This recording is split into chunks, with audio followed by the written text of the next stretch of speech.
वो इन्होंने अभी भी स्पष्ट किया है, वो एक महान आत्मा है जिनके बारे में जितनी शब्द कहा है वो कम पड़ेगी, लेकिन कुछ चीजों को हमें समझना है कि उनके जीवन से हमें क्या सीखनी चाहिए।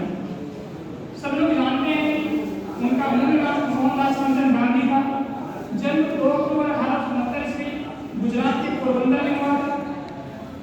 उनके पिता का नाम करमचंद गांधी, माता फूलीबाई, पत्नी कस्तूरबा गांधी। 1883 में उनके साथ शादी हुआ। लेकिन ये सब तो किताबी ज्ञान है या तर्क ज्ञान है, हमें मूल भावों को समझना है। गांधी जी के पिता राजकोट के दीवान थे, मतलब वो एक संपन्न परिवार से बिलोंग करते थे। इसीलिए उन्होंने 1888 ईस्वी में वो इंग्लैंड गए बैरिस्टर की पढ़ाई करने के लिए, और 1891 में उसने अपनी बैरिस्टर की पढ़ाई पूरी की। और बैरिस्टर की पढ़ाई पूरी करने के बाद 1893 ईस्वी में दक्षिण अफ्रीका में हो रहे रंगभेद कानून के खिलाफ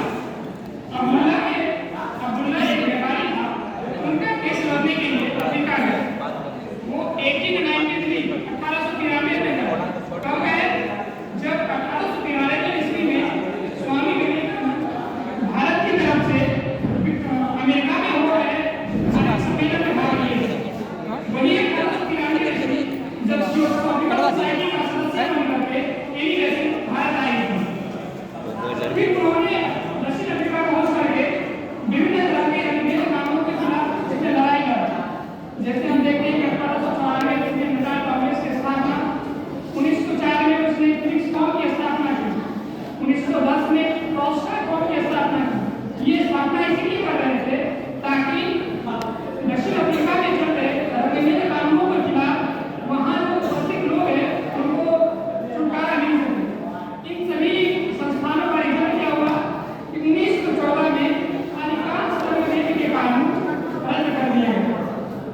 हम लोग जानते हैं कि 9 जनवरी 1915 ईस्वी को गांधी जी वापस भारत लौटे और तुरंत सक्रिय नहीं हो गए।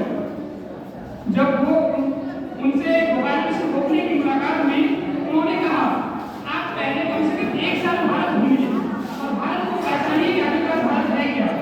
उन्होंने उसके वक्तव्यों से भारत घूमा और प्रथम बार 1917 में चंपारण सत्याग्रह में उसने हिस्सा लिया। चंपारण सत्याग्रह 1916 में हो रहे लखनऊ अधिवेशन में उसने मुलाकात की थी, लेकिन वहाँ उतना प्रेजेंट नहीं हुए। लेकिन राजकुमार सिंह के कहने से उन्होंने 1917 में चंपारण सत्याग्रह में योगदान दिया।